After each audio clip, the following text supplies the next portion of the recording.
வீடு கட்டணுங்கிற தாட்டை, சொந்த வீடு கட்டணுங்கிற தாட்டை என் மைண்டில் பிளான் பண்ணது யார்? எங்கள் அம்மா. ஸோ நான் வீடு கட்ட உடனே என்ன பேர் வைக்கலான்னு யோசித்த உடனே என் ஒய்ஃப்கிட்ட சொன்னேன், கோமதி அம்பா அப்படின்னு பேர் வைக்கலாம்னு நினைக்கிறேன்னு சொன்னேன். என் ஒய்ஃப் ஸ்ட்ரைட்டாக வேண்டாம்னு சொல்லலை. எதுக்கு, எவ்வளவோ மாடர்னாக பேர்லாம் இருக்கும்போது எதுக்கு இப்படி பழைய பேர் வைக்கணும்னு என்ன அவசியம்? எங்கள் அம்மா பேர் வேண்டாம்னு சொல்ல முடியாது, அதுக்காக இன்டைரக்டாக சொல்கிறாங்க எங்கள் ஒய்ஃபு. இந்த மாதிரி எவ்வளவோ பேர் இருக்குது உலகத்தில், அதெல்லாம் வைக்கலாம், அதெல்லாம் விட்டுவிட்டு இப்போ என்னத்துக்கு இந்த மாதிரி ஒரு பழைய பேர் வச்சு இப்போ என்ன ஆக போகுது அப்படின்னு கேட்டாங்க.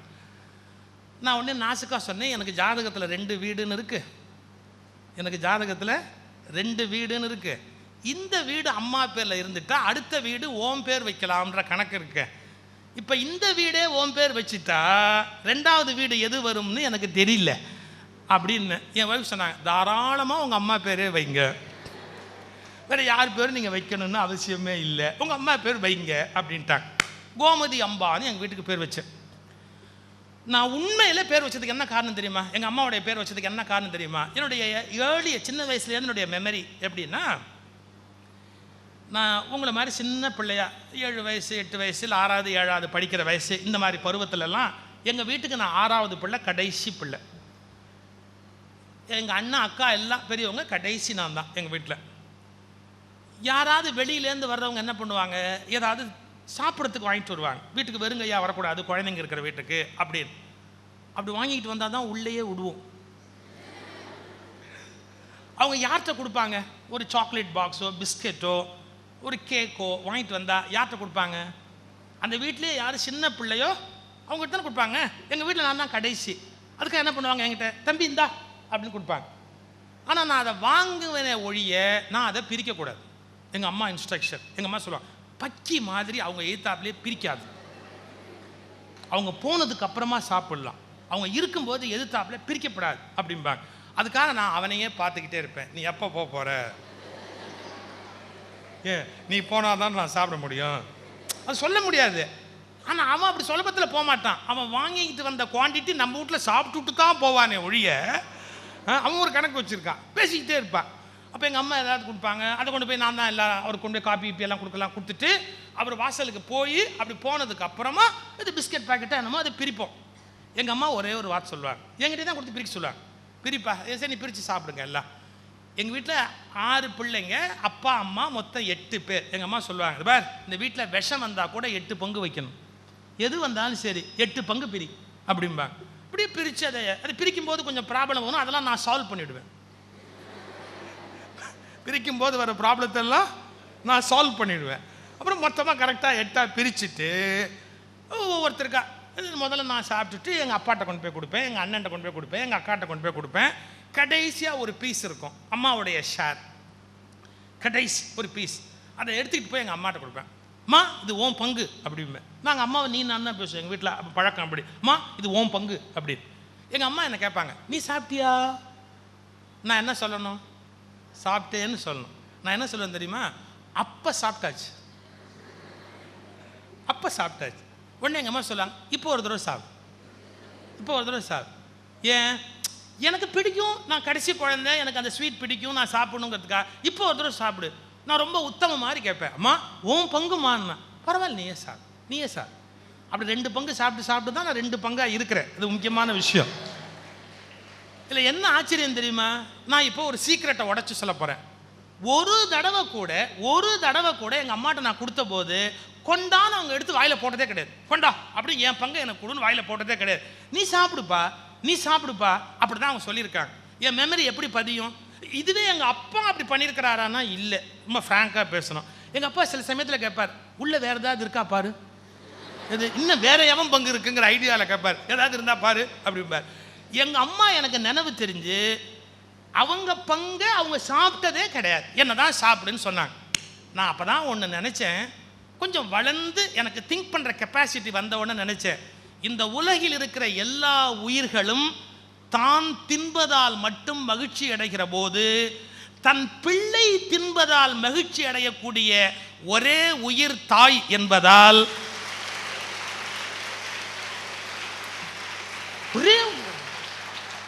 நீ சாப்பிடுப்பா, நீ அப்ப சாப்பிடு, பரவாயில்ல சாப்பிடு, நீ பரவாயில்ல சாப்பிடு, அப்ப நான் சாப்பிடணும் இன்னொரு தடவை அப்படின்னு நினைச்ச அவங்கள என்னால் மறக்க முடியுமா? அப்போ அது நான் தான் அதை சாப்பிடணுன்ற அந்த தாய்மை என்ற உணர்வு, அதை என்னால் மறக்க முடியுமா? ஒருபோதும் மறக்க முடியாது. அதனால தான் வீடு கட்டும்போது என்ன பேர் வைக்கலாம்? கோமதி அம்பா அப்படின்னு அந்த வீட்டுக்கு நான் பேர் வச்சேன்.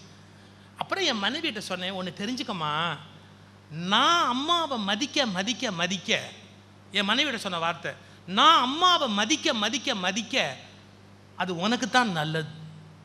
என் மனைவிக்கு நான் சொன்ன வார்த்தை, நான் அம்மாவை மதிக்க மதிக்க மதிக்க அது உனக்கு தான் நல்லது. ஏன்? நான் எப்படி அம்மாவை மதிக்கிறேனோ அதை பிள்ளைங்க பார்த்து தான் நாளைக்கு நம்ம பிள்ளைங்க ஒன்றை மதிப்பாங்க. அதை மட்டும் தயவு செய்து நீ மறந்துடாத அப்படின்னு நான் என் மனைவிக்கு சொன்ன வார்த்தை.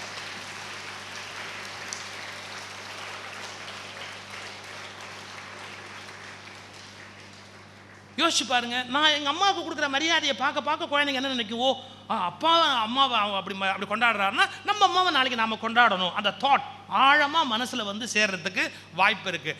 பையனோ பொண்ணோ பெற்றோரை பார்த்து தானே பழக்க வழக்கங்களை கற்றுக்கிறான். ஏன்னா சார் சொன்னார், இந்த சீடி பெற்றவங்களுக்குலாம் போகுதுன்னு சொன்னார். அதுக்காக தான் சொல்கிறேன், பெற்றவங்க நடந்துக்கிறத பார்த்து தான் குழந்தைங்க பல விஷயத்தை கற்றுக்கிறாங்க. ஒரு அப்பா சிகரெட் பிடிக்கிறான்னு வச்சுக்கோ, அப்பா வட்டமாக விட்டான்னு வச்சுக்கோ, பையன் என்ன பண்ணுவான்? மாவட்டமாக விடுவான். நம்ம அப்பா கூட நம்ம பெரிய ஆள்னு ப்ரூவ் பண்ணணும் அப்படின்னு அவன் வேலையை அவன் காட்டுவான். அப்பா யோசிக்கணுமா இல்லையா? நம்ம பிள்ளை எப்படின்னா நம்ம சரியாக இருக்கணும் அப்படின்னு. ஏன்னா அந்த சீடி அப்போ அவங்க பெற்றோருக்கு போகுதுன்னு சொன்னார், சொல்ல வேண்டிய நான் சொல்லிடணும் இல்லையா?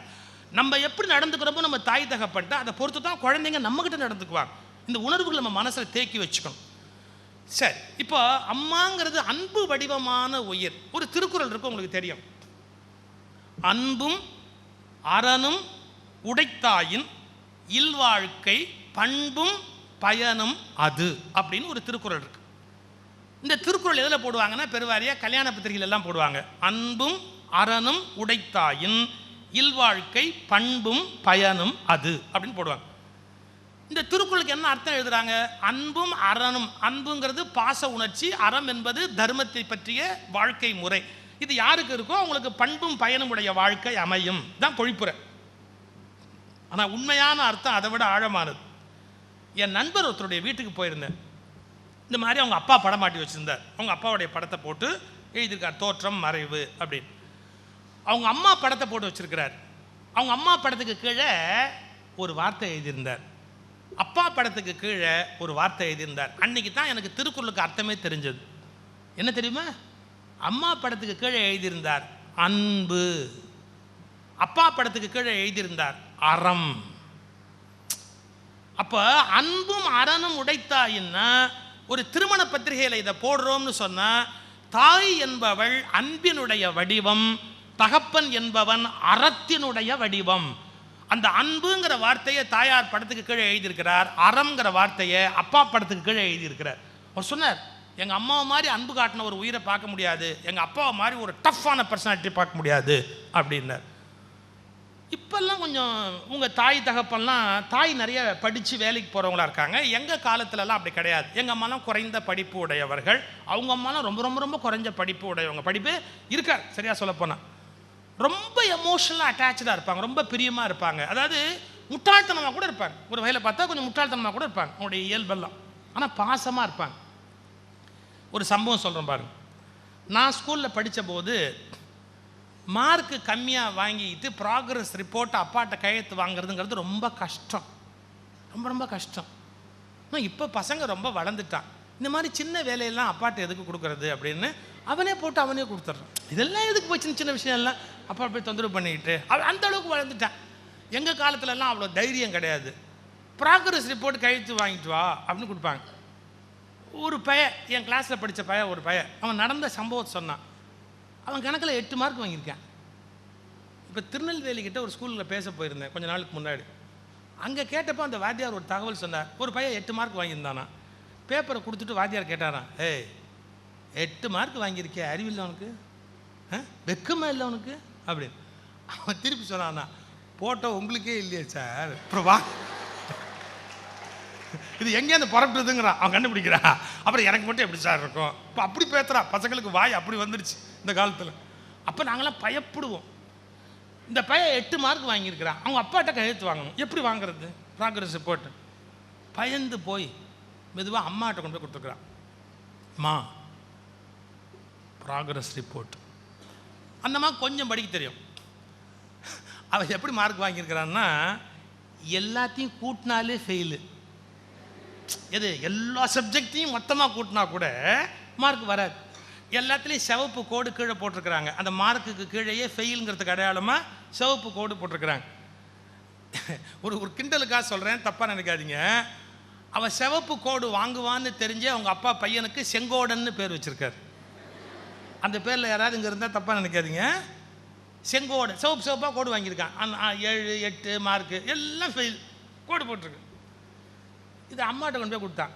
அந்த அம்மா அந்த ரிப்போர்ட் கார்டை எப்படி பார்த்துட்டு, என்னப்பா இவ்வளோ கம்மியாக மார்க் வாங்கியிருக்கியப்பா. அவங்க ஒரு உரிமையில் சொன்னாங்க, இப்போ அது வந்தால் திட்டுமேப்பா. அது நான் யார், இப்போ அது வந்தால் திட்டுமேப்பா அப்படின்னு. இந்த பையன் சொன்னான், அதுக்கு தான் நான் உங்ககிட்ட கொடுத்தேன். யாரால் வீழ்த்தணும்னு இந்த பையன் தெரிஞ்சு வச்சுருக்கிறான். அவன் சொல்கிறான், அதுக்கு தானே உங்ககிட்ட கொடுத்தேன் அப்படின்னு. இந்த அம்மா உடனே சொன்னாங்க, வந்ததும் வராததுமா உங்கள் அப்பாட்ட நீட்டாது, வந்ததும் வராததுமா நீட்டாது. ரொம்ப கோபத்தில் வருவார். அனாவசியமாக அப்போ கொடுத்து வாங்கி கட்டிக்காது. கொஞ்சம் நேரம் ஆகட்டும், நான் கண்ணை காட்டுறேன், அப்போ கொண்டு போய் நீட்டு. அடுத்த வார்த்தை, அப்படியும் உங்கள் அப்பா கையெழுத்து போடலன்னா என்னமோ காதில் சொல்லிடுச்சு அந்த அம்மா. இந்த பையன் சரின்ட்டான். அவங்க அப்பா ஒரு 7 மணிக்கு வந்தார் ஆஃபீஸ்லேருந்து. வந்த உடனே இந்த அம்மா காஃபி கொண்டு போய் கொடுத்தாங்க. பெருவாரியாக ஆம்பளைங்க கோபமாக வந்தால் கூட ஒய்ஃப் காஃபி கொடுத்த உடனே 50% கூல் டவுன் ஆகிடுவான். அந்த காஃபியில் ஒரு விஷயம் இருக்குது. அப்படி அதை குடித்த உடனே ஒரு மாதிரி ஆகிடுவான். டக்குன்னு அப்படியே செட்டில் ஆகிட்டான். டிவியை போட்டு பார்த்துக்கிட்டே இருக்கிறான். டிவியில் சீரியலாக வருது. அப்படி பார்த்துக்கிட்டு அவன் பாட்டுக்கு உட்காந்துருக்கிறான்.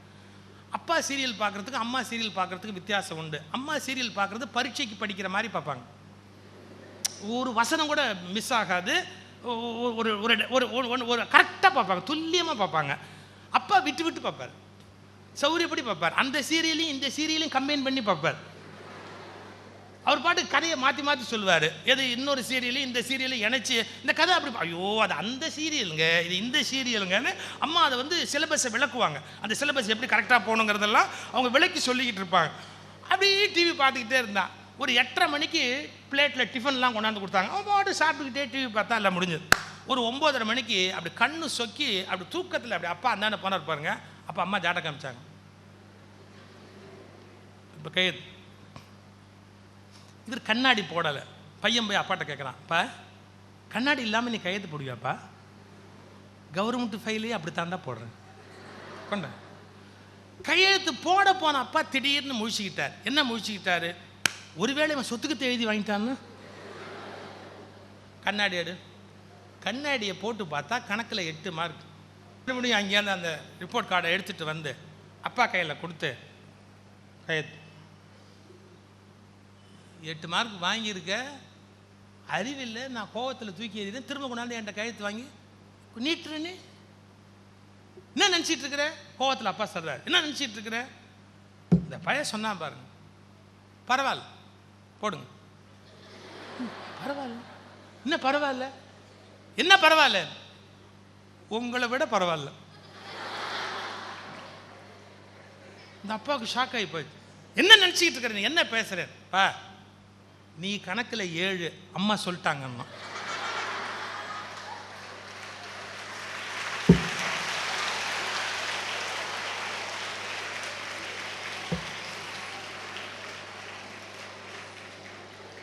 சொல்லிட்டு பையன் சொன்னான், பா ஒரு தலைமுறைங்கிறது நீ 7 வாங்கினேன், நான் 8 வாங்கினேன், என் பிள்ளை 9 வாங்குவான். அப்படி படிப்படியாக தானேப்பா முன்னேற முடியும்.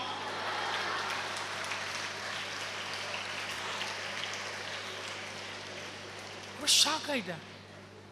நம்ம எப்போவோ மனைவி கிட்ட சொன்னோம், நான் கணக்கில் 7, நான் இன்னைக்கு பெரிய ஆளா இல்லையான்னு ஏதோ ஒரு சந்தர்ப்பத்தில் சொன்னதை உள்ள வாங்கி இந்த குழந்தைய அவர் அடிச்சிடக்கூடாதுங்கிறதுக்காக டக்குன்னு அப்படியே அவர் கேட்டுப்பாரு, கடைசியாக போட மாட்டேன்னு சொன்னார்னா அவர் 7ங்கிறத ஞாபகப்படுத்து. அந்த தாய்ப்பாசம்ங்கிறதுக்கு கண்ணே கிடையாது. தாய்ப்பாசம், அவங்க அம்மா 10 வருஷம் கண் இல்லாமல் இருந்தாங்க அப்படின்னு ஒரு வார்த்தையை சொன்னார். எந்த தாய்க்கும் தன் குழந்தையை பொறுத்தளவில் எப்போதுமே கண் கிடையாது. ஏன்? ஏன்னா அந்த பாசம் வந்து கண்ணை மறைச்சிக்கிட்டு அப்படி வெளியில் வரும். அந்த குழந்தைகிட்ட அன்பு காட்டுற போது நீங்கள் சில ஸ்கூலில் வந்து சில அம்மா சண்டை போடுவாங்க பார்த்துறீங்களா? ஏன் என் பிள்ளை நடித்தா என்ன அந்த ட்ராமாவில், அவனுக்கு ஏன் நீங்கள் சான்ஸ் கொடுக்கல? குரங்கு மாதிரி இருக்கிற பையெல்லாம் நடிக்கிறான், அப்போ இவனை தவிர பாக்கி எல்லா பையலும் குரங்கு. இந்த குரங்கு மாதிரி இருக்கிற பையெல்லாம் நடிக்கிறான், என் பிள்ளைக்கு என்ன குறைச்சல், அவனை மட்டும் ஏன் நடிக்க விட மாட்டேங்கிறீங்க, அவனை பள்ளிக்கூடத்தில் சேர்த்துக்க வேண்டியது தானே அப்படி. சார் நீங்கள் நம்பவே மாட்டீங்க, ஒரு சம்பவம் நடந்தது. பள்ளிக்கூடத்தில் 10 நாள் கண்டினியூஸாக வரலன்னா பேர் எடுத்துடலான்னு ரூல் இருக்குது. 10 days கண்டினியூஸாக லீவ் லெட்டர் கொடுக்காம ஒரு பையன் வரலன்னா பேர் எடுத்துடலாம்.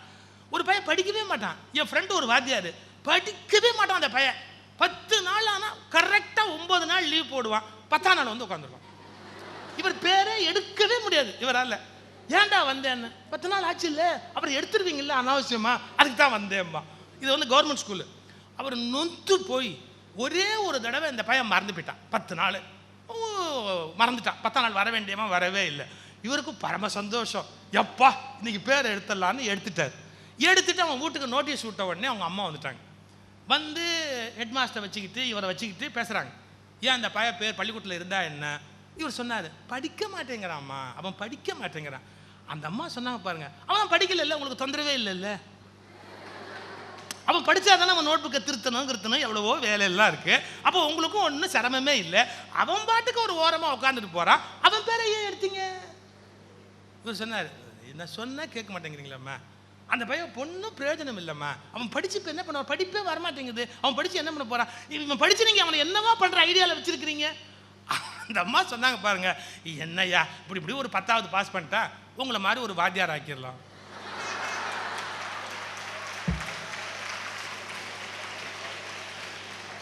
அதாவது இது என் நண்பர் வாத்தியார் என்று சொன்னது. அந்த அம்மாவுக்கு மனசுல என்ன ஐடியா பாருங்க. அவன் குவாலிட்டி, படிப்பு, மெரிட்டு எதை பத்தியுமே கவலை இல்லை. ஆனா என் புள்ள அவனை எப்படியாவது மேலே கொண்டாந்துடணும். அதாவது மற்ற பசங்களை விட அவன் அழகா இருக்கிறான், மற்ற பசங்களை விட அவன் பிரில்லியண்டா இருக்கிறான், மற்ற பசங்களை விட அவனை நீங்க டிராமாவில் சேர்த்துக்கணும், மற்ற பசங்களை விட நீங்க அவன் எப்படியாவது சேர்ந்து தான் நடத்தி ஆகணும். அவன் படிக்கலைன்னா கூட பரவாயில்லை, அவனை நீங்க ஃபெயில் ஆக்கிடக்கூடாது. எல்லா ஆட்டிடியூடும் யார்கிட்ட இருக்கும்? ஒரு மதர்கிட்ட இருக்கும். அது என்ன காரணம் அப்படின்னு கேட்டா, பூரணமான அன்பு உணர்ச்சி. ஒரு திருக்குறள் சொன்னார் பாருங்க, ஈன்ற பொழுதில் பெரிது உவக்கும் தன் மகனை சான்றோன் என கேட்ட. எப்படி முடியும் குறள்? ஏன் தந்தைன்னு போடல?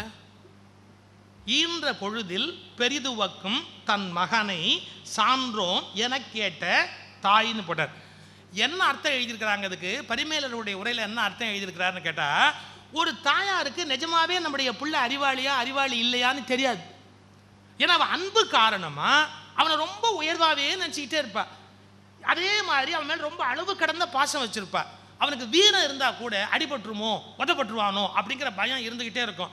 அவன் வீரன்னு இன்னொருத்தர் சொல்லி தான் தெரியணும், அவன் பெரிய படிப்பாளிங்கிறது இன்னொருத்தர் சொல்லி தான் தெரியணும். இன்னொருவர் சொல்ல கேட்டால் அன்றி ஒரு தாய்க்கு இதை புரிந்து கொள்ள முடியாதுன்னு உரை எழுதினார். ரொம்ப நுட்பமான ஒரு உரை, தானாக கண்டுபிடிக்க தெரியாது. ஏன்னா ஒவ்வொரு பாசத்தால் தன் பிள்ளை மேலே தன் பிள்ளை என்ன அறிவில் இருக்கிறானோ அதை விட பெருசாகவே நினச்சிக்கிட்டு இருப்பா அவ. அது ஒரு மூடத்தனம் தான்.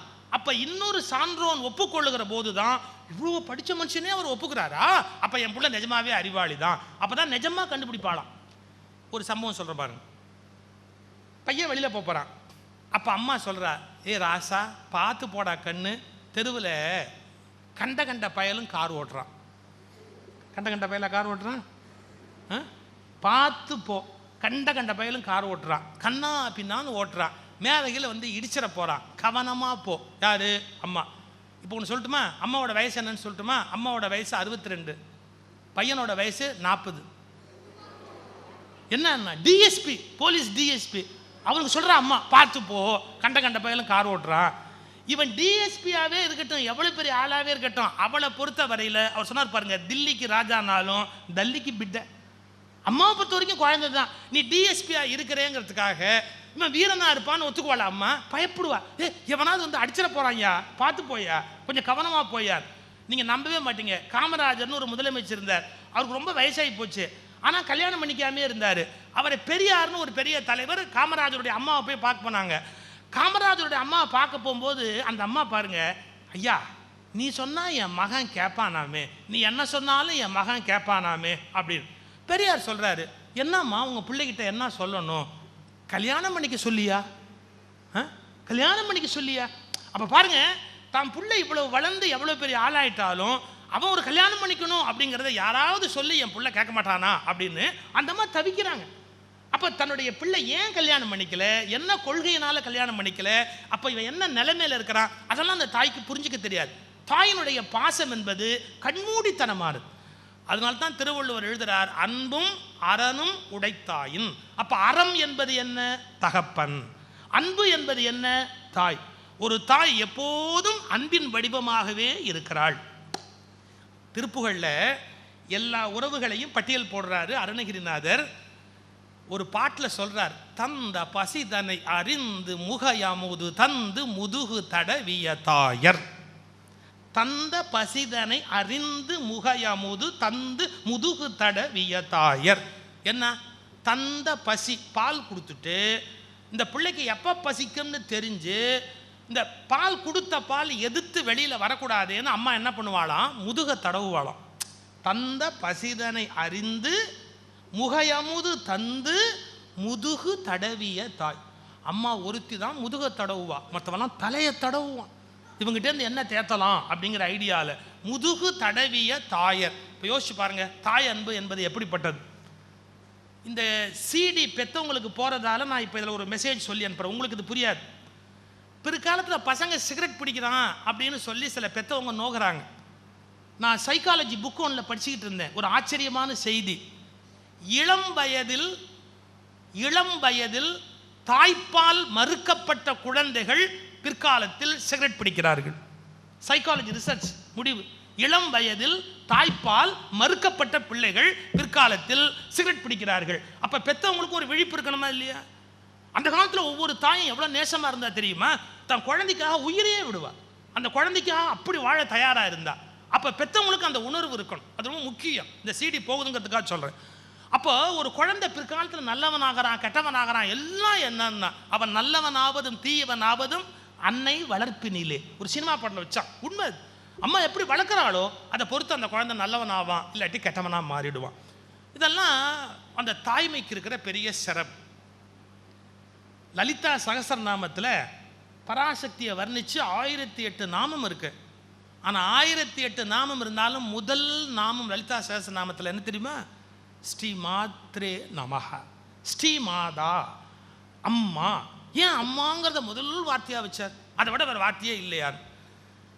இது உங்களுக்கு புரியாது, பெரியவங்களுக்காக சொல்கிறேன். இங்கே டீச்சர்ஸ் இருக்கிறாங்க.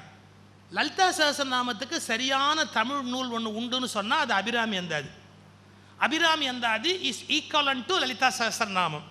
ஆனால் அபிராமி அந்தாதியில் தாரமர் கொன்றையும்னு முதல் பாட்டு ஆரம்பிக்கும்.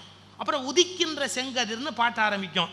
அம்மா அப்படிங்கிற வார்த்தை 27வது பாட்டில் வரும். அம்மே அப்படின்னு வரும், முதல்ல வராது. அப்போ எங்கிட்ட ஒருத்தர் கேட்டார், சார் அம்மாங்கிறது தான் லலிதா சகஸ்ரநாமத்தில் முதல் நாமம்னு சிறப்பாக ஒரு தடவை சொன்னீங்க. Abirami Anthathi is equivalent to அந்த லலிதா சகஸ்ரநாமம்னு சொல்கிறீங்க. ஆனால் லலிதா சகஸ்ரநாமத்தில் ஸ்ரீ மாதா முதல் நாமம், அபிராமி அந்தாதியில் வரலையே, அப்புறம் அது எப்படி ஈக்குவல் ஆகும்னு என்னை கேட்டார். நான் பெரியவங்களுக்கு மட்டும் சொல்கிறேன்.